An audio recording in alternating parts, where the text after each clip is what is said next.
adalah sumber sukacita kita. Jikalau sukacita kita ditentukan oleh uang, oleh keadaan, oleh situasi dan kondisi, maka sukacita itu akan berubah-ubah. Tetapi sukacita yang kita terima adalah bukan sukacita yang tergantung dari situasi dan kondisi. Tetapi sukacita yang kita terima adalah sukacita yang dari Roh Kudus.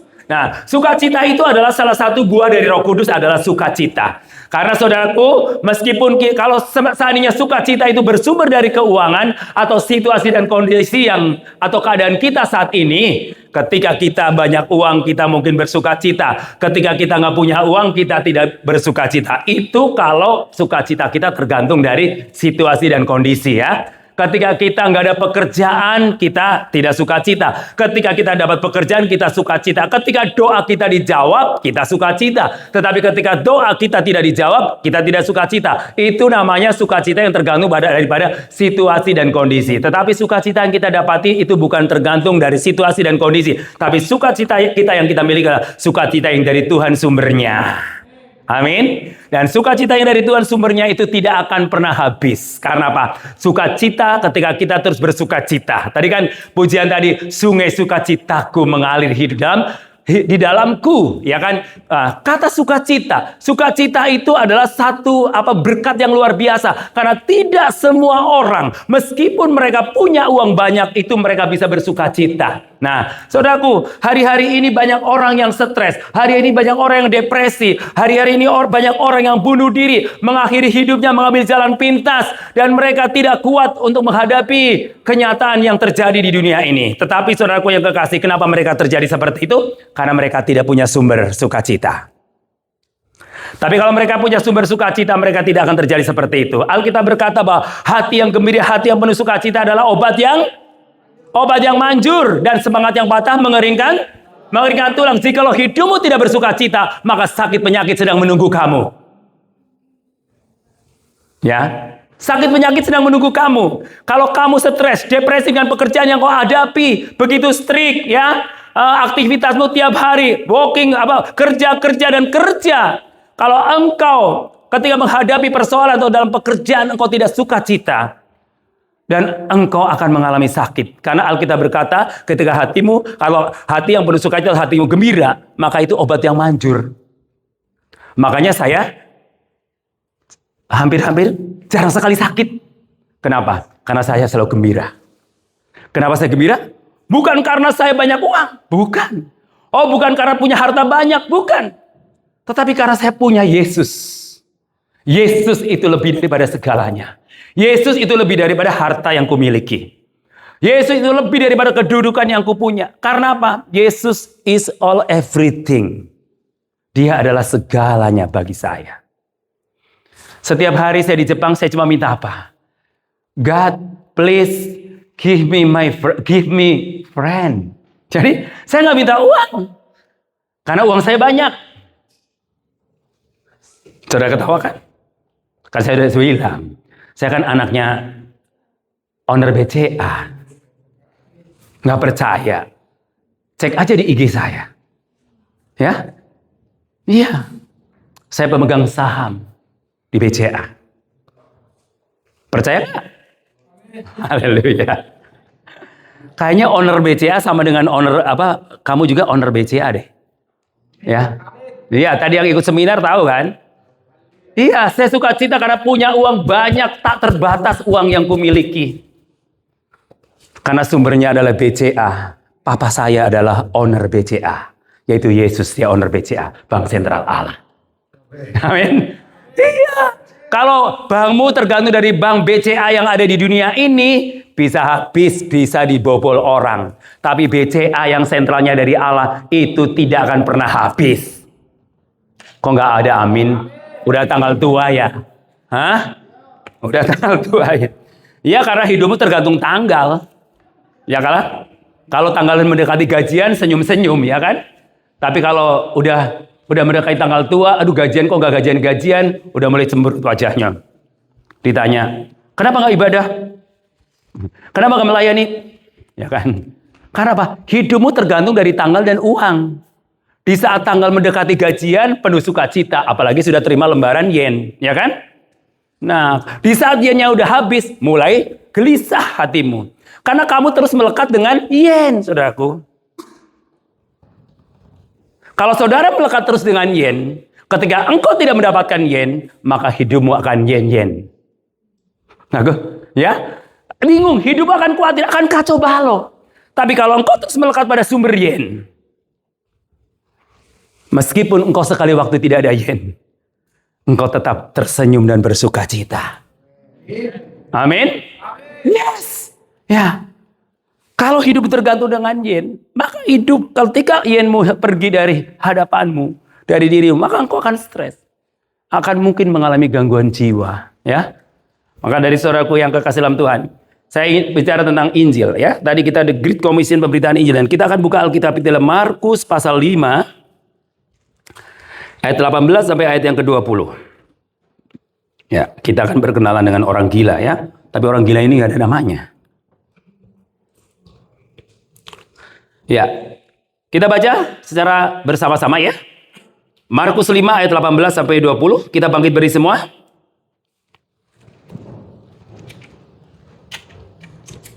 Ya, kita baca sama-sama. 2, 3. Pada waktu Yesus naik lagi ke dalam perahu, orang yang tadinya kerasukan setan itu meminta supaya ia diperkenankan menyertai dia. Yesus tidak memperkenankannya, tetapi ia berkata kepada orang itu, pulanglah ke rumahmu, kepada orang-orang sekampungmu, dan beritahukanlah kepada mereka segala sesuatu yang telah diperbuat oleh Tuhan atasmu, dan bagaimana ia telah mengasihani engkau. Orang itu pun pergilah, dan mulailah memberitahukan di daerah Dekapolis segala apa yang telah terbuat oleh Yesus atas dirinya, dan mereka semua menjadi heran. Haleluya. Silakan duduk, berbahagialah orang yang membaca dan merenungkan firman Tuhan siang dan malam, dan terlebih berbahagialah orang yang melakukan firman Tuhan siang dan malam. Ia seperti pohon yang ditanam di tepi aliran air yang selalu menghasilkan buah pada musimnya. Sekalipun musim mungkin kekeringan, dia tetap menghasilkan buah karena dia ditanam di tepi aliran air, sumber kehidupan. Sehingga sekalipun masa krisis, masa konflik, dan orang-orang benar, hidupnya akan tetap bahagia. Ya, hidupnya akan tetap bahagia. Saudaraku, kenapa orang gila? Saya mau tanya ya, saudara. Kalau seandainya di depan kos-kosanmu, apartemenmu ada orang gila, kira-kira diapain sama kamu? Hah? Diobrolin? Wah, keren banget. Wah, Maruba, kamu keren banget ya. Ada orang gila diobrolin, wah luar biasa. Sepanjang aku khotbah tentang orang gila, ketika ada orang gila di depan apartemen depan, tepuk tangan dong buat Tuhan Yesus Maruba. Diobrolin ya. Apakah karena kamu nggak pernah lihat orang gila di depan apartemenmu selama di Jepang? Oh pernah? Nggak pernah ada ya di Jepang. Berarti orang di Jepang nggak ada orang gila ya? Ada? Oh ada juga ya. Aku pikir karena hidupnya negara maju nggak ada orang gila. Saya pikir di Jepang nggak ada pengemis, nggak ada homeless, nggak ada. Pada waktu aku di Osaka, loh ini kenapa banyak buntelan-buntelan, gatunya orang tidur dan kasur gulung gitu loh. Aku pikir buntelan apa gitu kan. Mereka di pinggir-pinggir stasiun ya. Saya pikir nggak ada, saudaraku. Saya pikir cuma ada di Indonesia. Ternyata di negara maju ternyata ada homeless juga ya, saudaraku. Kata Mbak Beni katanya ada sengaja homeless biar katanya dipelihara oleh negara ya. Nggak usah kerja seperti kalian. Homeless kan nyantai kan? Betul nggak? Tapi digaji dikasih makan. Apakah saudara mau jadi homeless? Tidak, saudaraku. Ya tidak, karena hidup kita ditentukan bukan oleh perkataan pemerintah. Hidup kita ditentukan bukan oleh perkataan manusia, tapi hidup kita ditentukan oleh perkataan Allah. Amin. Ya, hidup kita ditentukan oleh perkataan Allah. Karena perkataan Allah itu membangun, memberikan kekuatan yang baru, menyembuhkan yang sakit, memulihkan yang terluka. Ya, terluka karena mungkin putus cinta, putus pacar, terluka hatinya. Dan ketika kita mendengarkan firman Tuhan dan meresponi kebenaran itu, maka kebenaran itulah yang akan memerdekakan kamu. Kenapa orang gila itu mengalami perubahan yang luar biasa? Pada waktu orang gila itu sudah bertahun-tahun dia mengalami keterikatan dengan roh-roh jahat, ya. Orang gila itu tidak bisa apa-apa. Bahkan semua orang menganggap itu sampah, nggak ada artinya, nggak ada harganya. Ya, bahkan kalau saudara mungkin bertemu dengan orang gila di depan rumahmu, saudara akan siram, ya. Tapi Maruba tadi bilang akan ajak ngobrol. Luar biasa. Kenapa? Karena orang gila juga manusia, dan itu jiwa yang sangat berharga di hadapan Tuhan. Meskipun saudara pada waktu bertemu dengan orang gila, mungkin hidupmu tidak akan bernafas karena bau banget. Ya, saya itu di sana juga pelayanan homeless, dan saya pernah ngobrol sama orang gila ya, kenalan sama saya, namanya katanya Koping Ho. Nah, Mungkin rupanya dia suka baca waktu masih waras ya kan. Waktu masih waras dia suka baca komik Kopingho, mungkin cerita itu. Jadi waktu kenal, nama kamu siapa? Kopingho. Nah, saudaraku, jadi pada waktu saya ngobrol sama dia sambil tutup, saya hampir nggak bernapas karena baunya minta ampun, saudaraku. Ya, lebih bau daripada bangke, ya. Bau sekali, saya hampir muntah, tapi saya sambil tahan nafas karena demi dia adalah jiwa yang membutuhkan Yesus. Nah, setelah itu saya pergi lagi, saya ketemu dengan dia, ya. Saya ketemu dengan dia di depan salah satu roti terkenal di Indonesia lah ya. Mungkin sebut mereknya nggak ya? Bukan Cari Roti, Holland Bakery lah ya, agak keren dikit. Nah, pada waktu saya lagi beli roti, mau kunjungin orang sakit, tiba-tiba dia datang, maksudnya lewat, dan saya beli roti kebetulan agak banyak. Saya tawarin roti sama dia. Kopingho, mau nggak roti? Enggak, sudah kenyang katanya. Kira-kira kalau saudara misalkan ditawarin roti walaupun sudah kenyang, tapi roti yang bagus, kira-kira diambil nggak? Diambil ya. Ternyata orang gila itu justru nggak serakah. Lebih serakah saudara daripada orang gila. Ternyata orang gila itu lebih waras daripada orang yang waras. Dia sudah merasa enough, cukup. Dia nggak ngambil roti yang ditawarkan oleh saya kepada dia. Sudah kenyang, nggak mau katanya. Wah, ini ternyata orang gila itu lebih waras daripada orang waras. Kadang-kala di Indonesia, orang waras sudah makan kenyang di pesta atau di acara-acara persekutuan, ya. Pulang bawa plastik, bungkus, Jo. Iya, ibu-ibu bawa tasnya besar-besar, di dalamnya tas kresek juga. Pada waktu makanannya lebih dibungkusin, ya kan, bawa pulang. Tapi nggak ada di tempat ini. Setelah dari Jepang pasti no. Oke, ya ibu-ibu di sana. Saya pernah ada satu ibu gemar banget membungkus makanan sebelum selesai acara. Tiba-tiba acara ikan, loh kok pada habis? Padahal yang lain belum makan. Ternyata terjadi mukjizat, ya. Apa tidak mungkin menurut itu ternyata tidak ada yang mustahil. Bisa lenyap makanannya. Ternyata dia bisa punya ilmu abrakadabra. Akhirnya, ya begitulah. Akhirnya saya ingatkan, akhirnya sekarang terjadi pertobatan yang luar biasa. Sehingga dia tidak membungkus lagi pada waktu makan. Setelah selesai ada lebih, baru kita membungkus. Makanya pada waktu Yesus khotbah dan memberi makan 5.000 orang, itu sisa 12 bakul. Karena nggak ada orang Indonesia waktu itu. Ya. Coba kalau ada orang Indonesia, pasti nggak akan sisa. Bahkan kekurangan, saudaraku. Ya, saudaraku. Jadi karena nggak ada orang Indonesia pada waktu itu, jadi sisa 12 bakul. Ya. Nah, saudaraku, pada waktu itu Yesus memberikan makan 5 ditambah 2, ya, sama dengan berapa? Siapa yang pintar matematika di sini? 5 ditambah 2 dibagi 5.000 sama dengan berapa? 0,00000 ya. Pusing, saya pernah menghitung 0,00000. Nah, itu matematikanya ilmu matematika. 5 ditambah 2 sama dengan 7, ya kan? Kalau 5 ditambah 2 berarti 7 dibagi 5.000 sama dengan berapa? 0,000 ya kan? Nah, makanya Yesus matematikanya itu nilainya nggak lulus. Kenapa? Masa 5 ditambah 2 dibagi 5.000 sama dengan 12 bakul? Aneh kan? Makanya dia nggak lulus, coret jadi Demin. Nah, nggak lulus dia. Tapi dia hebat. Waktu disuruh renang, jalan di atas air.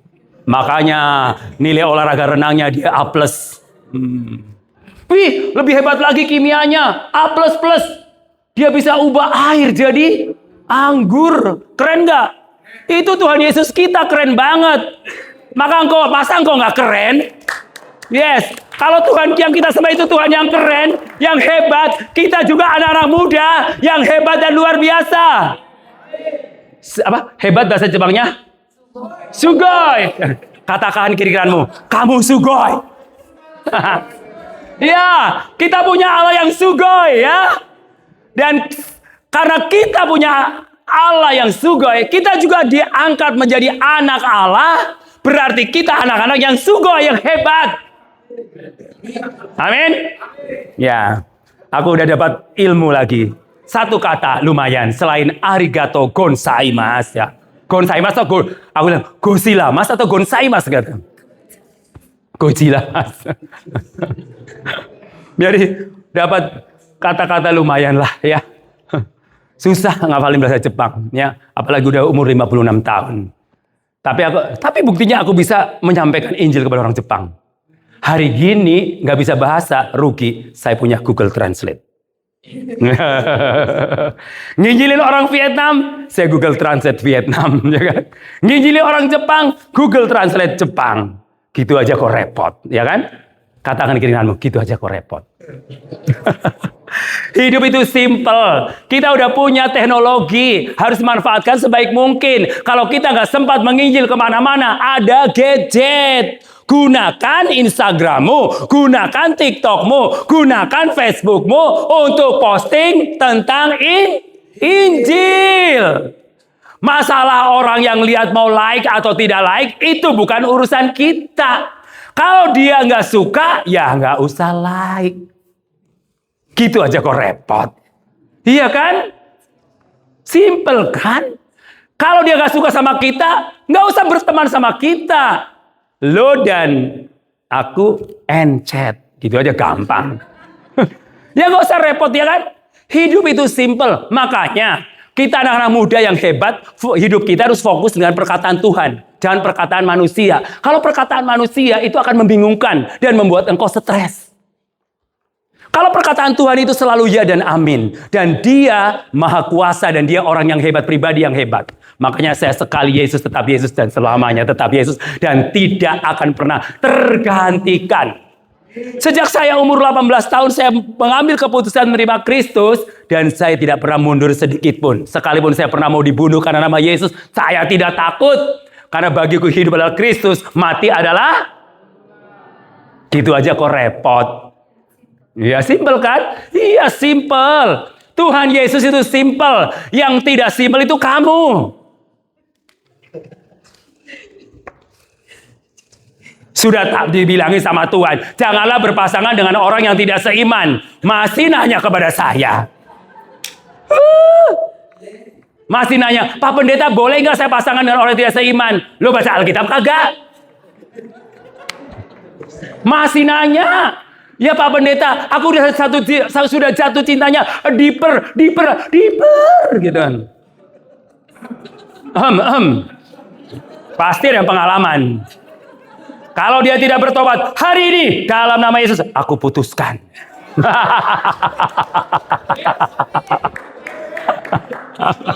Sugoi. Masa Yesus yang terlalu indah dan terlalu mahal diganti dengan seorang wanita atau seorang pria yang biasa-biasa saja?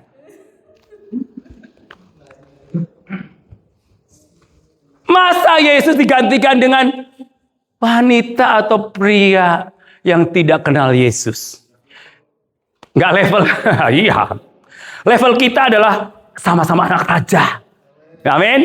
Iya, sama-sama owner BCA. Amin. Iya, saudaraku, sama-sama owner BCA. Ini kakak saya, dia waktu itu percaya Yesus. Dia nikah sama orang yang tidak seiman. Dan dia akhirnya ikut istrinya. Istrinya setelah bertobat, kakak saya tetap tidak mau bertobat. Akhirnya sampai mati pun dia tidak bertobat. Siapa yang salah? Apakah Tuhan yang salah? Tidak. Allah selalu memberikan free will buat saya dan saudara. Kebebasan untuk bertindak. Tapi kebebasan itu harus kita pertanggungjawabkan. Kenapa orang gila ini bisa berubah? Padahal orang gila itu sudah nggak berarti. Bahkan di masyarakat mungkin dia adalah seperti sampah. Nggak ada artinya. Tapi kenapa Yesus mau berbicara dengan dia? Orang yang sudah tidak berharga, orang yang sudah tidak berarti menurut kacamata manusia. Tetapi Yesus menilai bahwa dia sangat berharga. Pada waktu dia bertemu dengan Yesus, orang gila atau setan-setan yang ada di dalam dirinya, dia katakan, Yesus, anak Allah, jangan musnahkan aku, jangan binasakan aku. Yesus masih memberikan waktu pada setan-setan untuk hidup. Kenapa? Karena belum waktunya untuk dimusnahkan setan-setan itu. Akhirnya setan-setan itu minta, oh di lereng gunung itu ada 2000 ekor babi. Wis babi, orang Batak ini babi itu apa? Babi panggang karo. Wah. Ya, enak banget nih babi panggang karo, sampai ngiler gua. Sepanjang di Jepang belum pernah lihat babi panggang karo. Jadi perlu dipikirkan nih, orang-orang Batak berkumpul buka bisnis di Fukuoka, babi panggang karo. Masa kalah sama orang Padang? Amin? Iya, pikirkan bagaimana. Jangan gini, aduh Tuhan, aku mau jadi worker terus selamanya. Selamanya. Yesus aja sekali Yesus, tapi Yesus berarti aku worker, selamanya tetap worker. Harus punya impian. Aku akan menjadi pengusaha BPK di Jepang. Wih, kok nggak ada yang amin?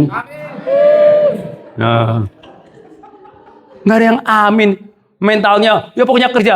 Sekali kerja, tetap kerja gitu loh. Nggak salah sih, ya kan? Memang kadang-kadang orang Indonesia ya maunya begitu. Soalnya kalau kerja nggak mikirin untung rugi, betul nggak? Kalau usaha, aduh, besok jualannya laku atau tidak? Ah, begitu kan? Aduh, untung atau tidak? Betul nggak? Nah, begitu kan? Nah, mulai belajar. Wah, gimana caranya ya? Supaya saya bisa membuka rumah makan Batak di sini. Waduh. Lapo-lapo.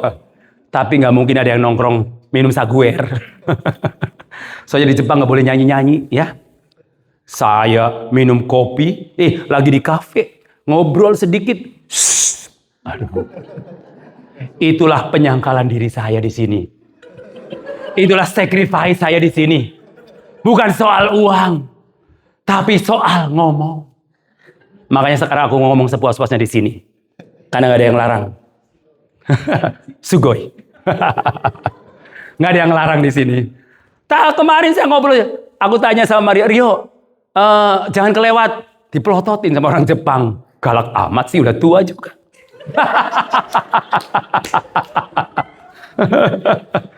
Iya, ngomong, padahal aku pelan. Rio, jangan kelewat. Langsung, aduh, kok serem amat ya kan. Hidup sini orang Jepang kan. Sebari di kereta, HP terus semuanya. Nggak mau tengok kiri, tengok kanan. Nah, saudaraku yang kekasih dalam Tuhan Yesus Kristus, Yesus bisa mengubah hidup orang gila itu. Kenapa? Karena dia Tuhan.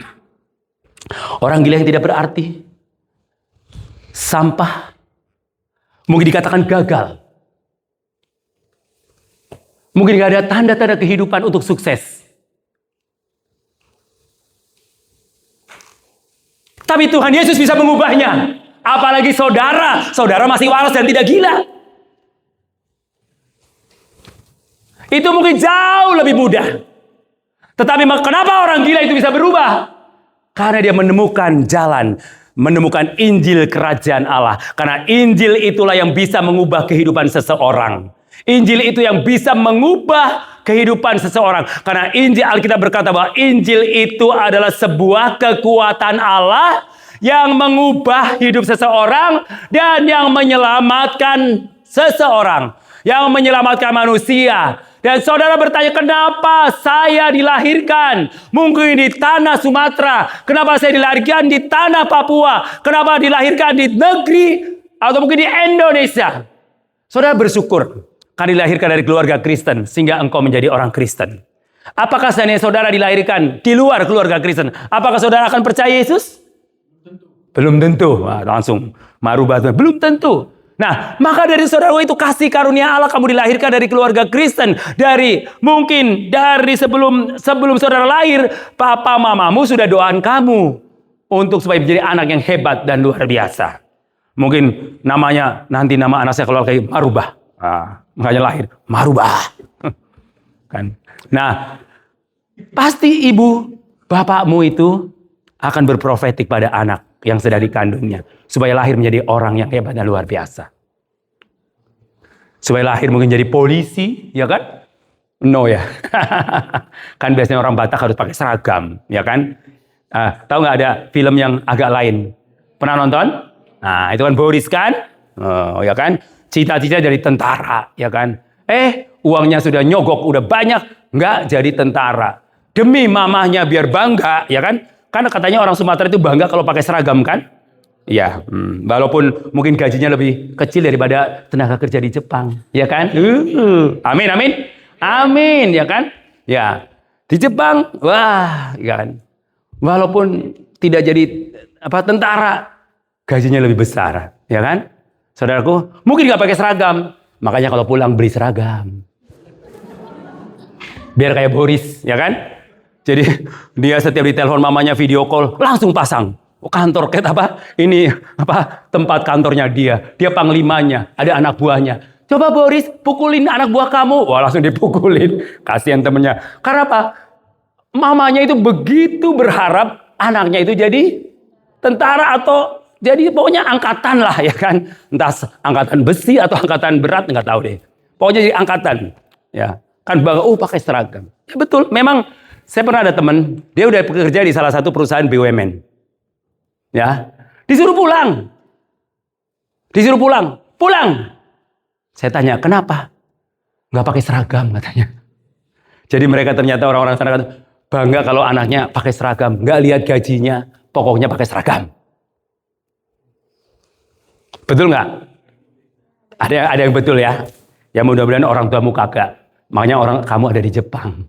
Walaupun nggak pakai seragam, gajimu lebih besar daripada yang pakai seragam. Amin.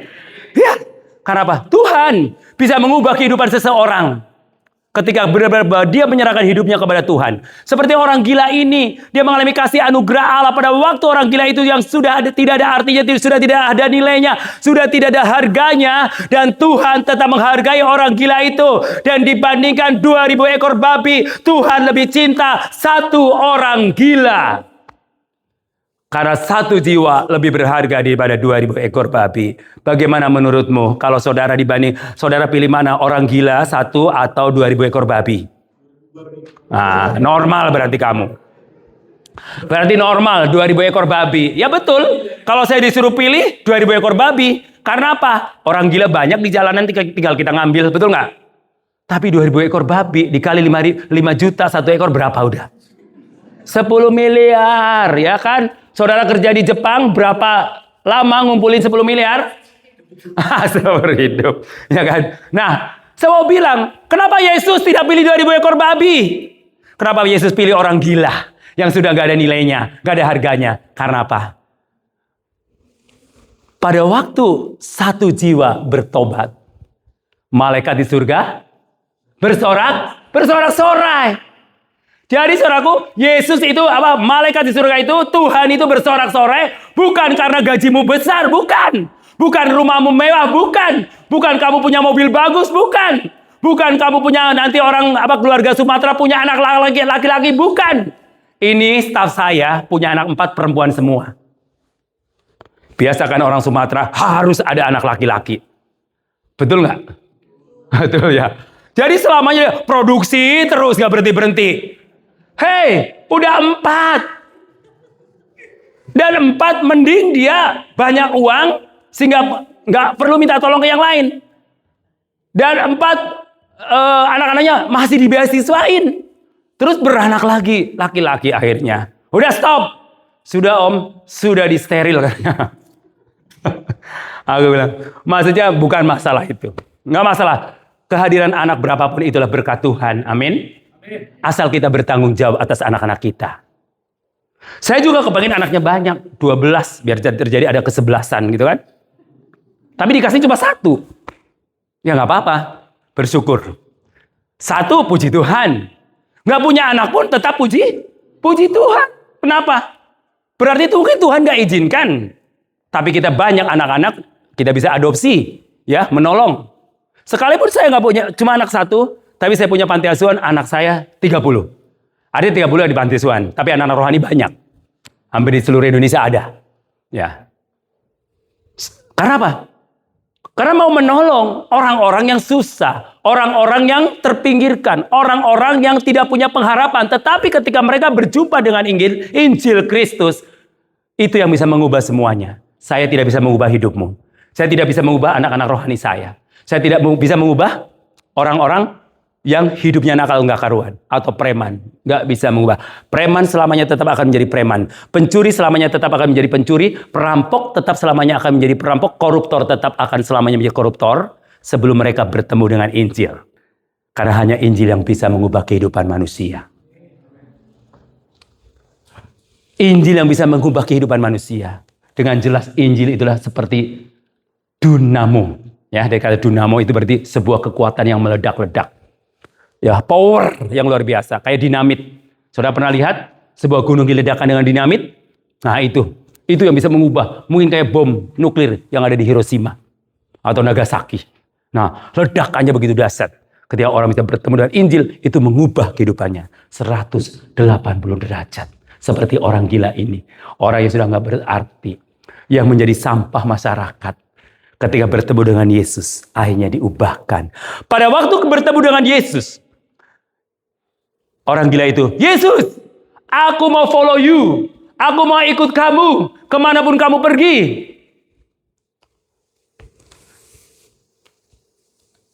Yesus tidak mau dia hanya menjadi pengikut.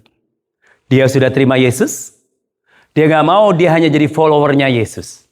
Dia bilang apa? Pergi ke kampungmu. Pergi ke Dekapolis. Ceritakan perbuatan yang engkau sudah alami. Artinya apa, saudaraku?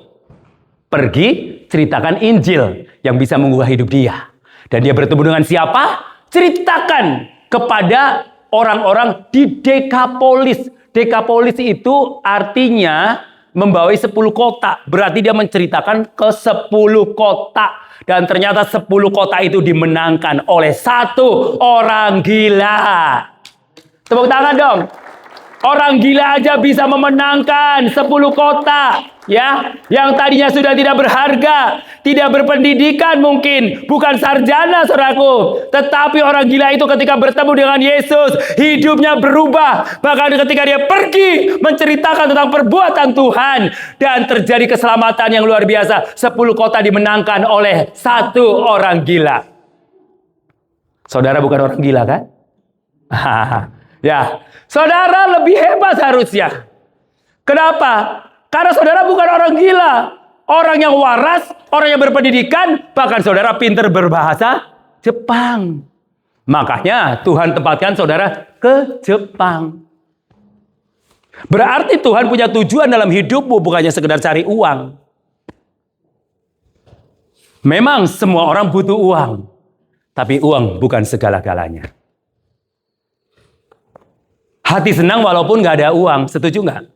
Nggak. Ada teman saya posting di Facebook. Hati senang walaupun nggak ada uang. Wah, teman yang satu lagi komen.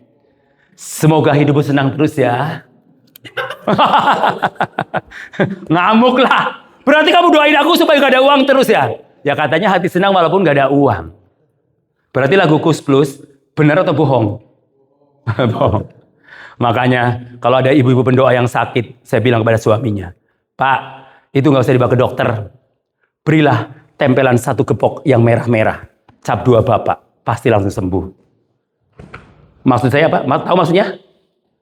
Uang 100 ribuan 1 gepok, pasti ditempel di dahinya. Ibu-ibu itu panasnya akan turun. Jadi nggak usah ke dokter. Ya, dokter mahal. Lebih baik dikasih gepokan itu langsung sembuh deh. Kalau cuma puyeng ya kan, sakit kepala. Nah, ini anak saya kalau udah boleh, aduh sakit kepala. Kalau misalnya sudah ditransfer langsung clear ya kan. Kalau sudah ketawa-ketawa, udah ada transferan. Berarti hidupmu tergantung dengan uang ya. Ya, makanya jangan fokus dengan uang. Memang semua orang butuh uang, tapi uang bukan segala-galanya. Duit, ya duit. Singkatan apa duit? Doa, U-nya usaha, I-nya iman, dan T-nya taat. Nah, duit. Haleluya ya. Jadi kalau ingat duit, doa, usaha, iman, dan taat. Ya, usaha berarti ada pekerjaan. Doa penting. Sebelum saudara bekerja di negeri Sakura ini, saudara berdoa. Sebelum tempat pekerjaan doa, Tuhan nyatakan kuasamu. Berprofetik, pertemukan orang-orang yang pendamai. Nah, saudaraku, usaha, saudara kerja. Kalau saudara nggak kerja, apakah diberkati? Tidak. Terus iman, percaya, yakin dengan apa yang kau lakukan. Taat, mendengarkan suara Tuhan. Apa yang Tuhan suruh, kita taat. Hidupmu pasti akan happy. Betul, hidupmu akan happy, akan tenang. Orang yang dekat dengan Tuhan, itu pasti hidupnya tenang. Kan ada pujian mengatakan pemazmur, hanya dekat Allahku, rasa tenang hatiku. Jadi dekat dengan Allah itu rasa tenang hati kita. Tenang hati kita. Orang gila itu bisa berubah karena nama Yesus. Karena Injil kerajaan Allah. Itu yang bisa mengubah kehidupan saya dan saudara. Maka itu kenapa saudara perlu memberitakan Injil? Karena tanpa Injil, dunia akan binasa. Bersyukur, saudara adalah orang-orang Sumatera. Punya hutang penginjilan. Karena no mention sudah berkorban hidupnya untuk memberikan nyawanya buat Sumatera Utara. Sehingga hampir 50% ya, penduduk Sumatera Utara sudah menjadi Kristen. Tapi ada Kristen yang bertobat, ada Kristen yang tidak bertobat.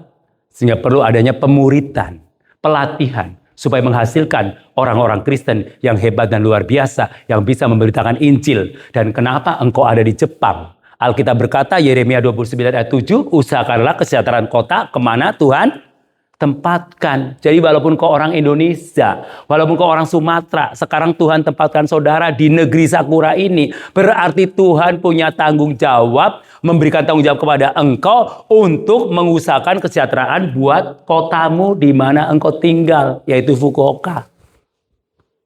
Wah, Jepang kan sudah maju, gimana saya kan pekerja, gimana mau mengusahakan kesejahteraan? Minimal saudara bisa berdoa bersama-sama untuk kotamu, memberkati kotamu. Ketika saudara jalan mau naik kereta, saudara berkati dalam nama Yesus, supaya orang-orang yang bertemu di kereta itu boleh terbuka hatinya untuk Injil kerajaan Allah. Karena tanpa Injil mereka tidak akan diselamatkan. Apakah saudara puas dengan Injil yang kau terima dan kau tidak bagikan kepada orang-orang yang ada di Jepang? Sedangkan orang-orang yang di Jepang itu membutuhkan keselamatan seperti saudara dan saya. Dan itu tanggung jawabmu selama engkau berada di negeri Sakura ini. Dan engkau belajar dari Indonesia, belajar bahasa Jepang, berarti saudara diperlengkapi. Dan tadi saya sudah perlengkapi tentang penginjilan, bagaimana menceritakan Injil. Sebenarnya mudah.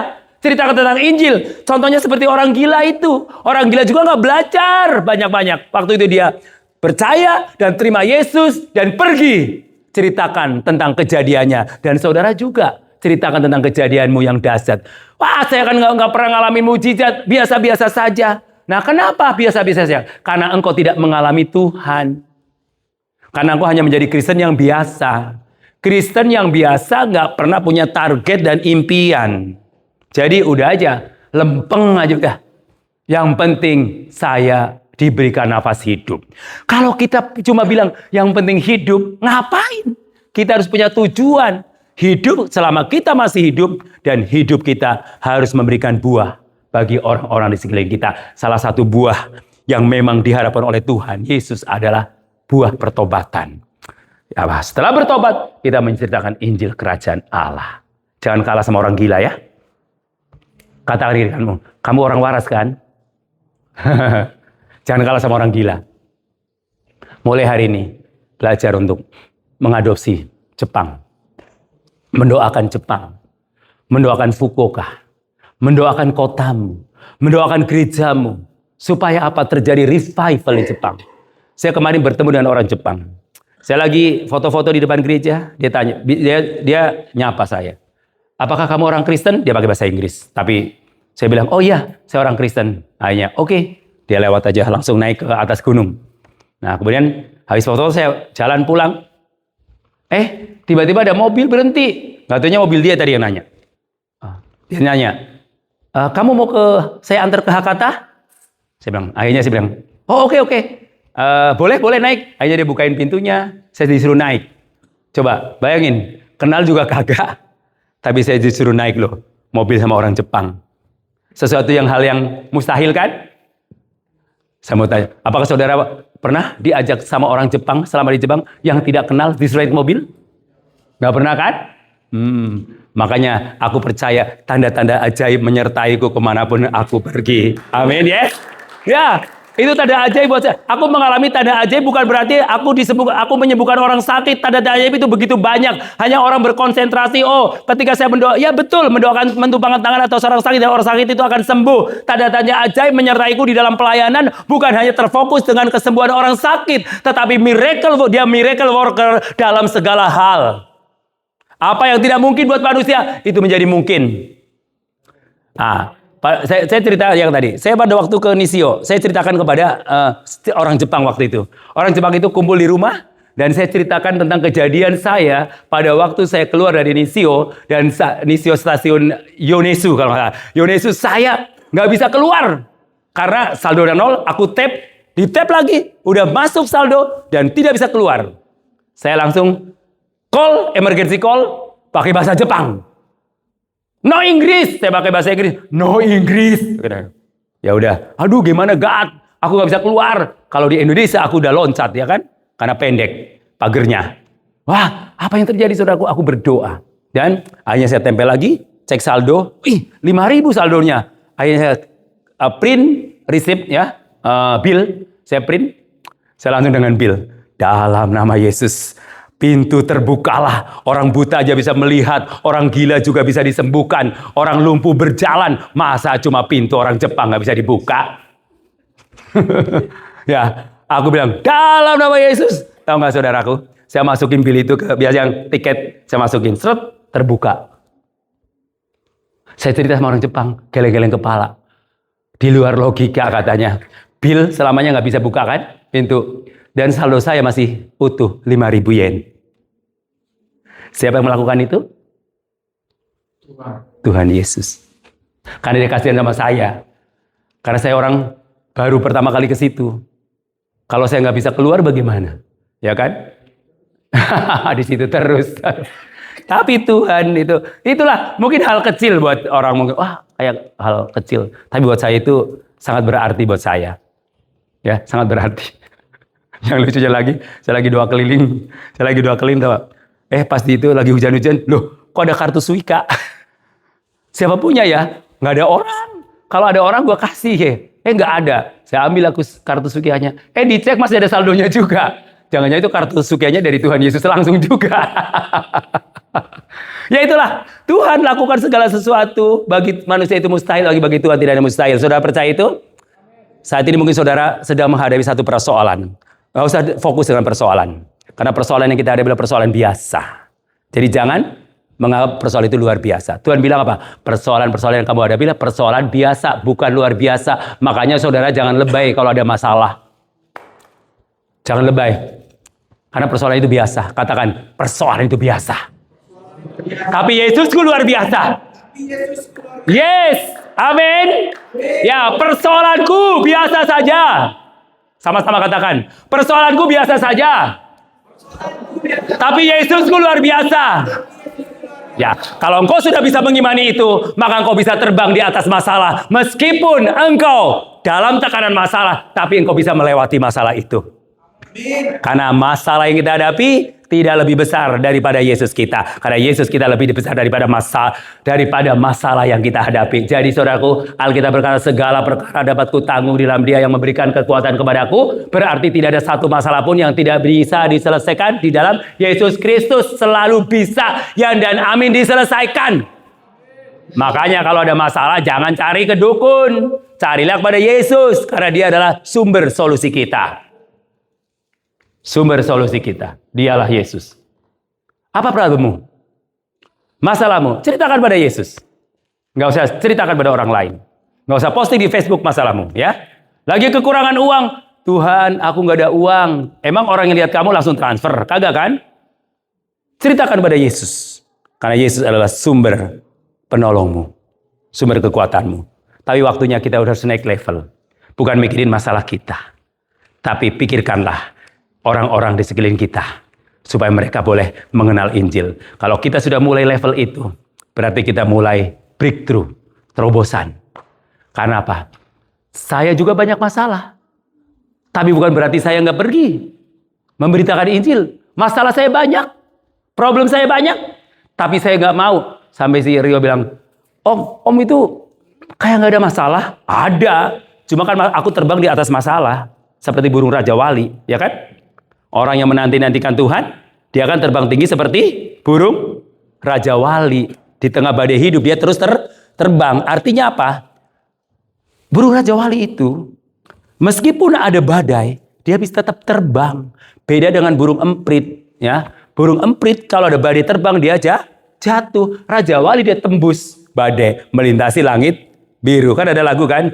Bagai Raja Wali melintasi gunung tinggi, bagai Raja Wali. Engkau adalah Raja Wali dari Indonesia yang ditempatkan di negeri Sakura. Apapun persoalanmu, apapun masalahmu, dan engkau terbang tinggi seperti burung Raja Wali, sehingga engkau tetap kuat dan teguh dan tidak akan tergoncangkan dengan persoalan, tapi mulai memikirkan bagaimana Injil itu bisa diceritakan kepada orang-orang yang ada di negeri Sakura, supaya setiap lutut bertelut, semua lidah mengaku bahwa Yesus Kristus adalah Tuhan di atas segala-galanya.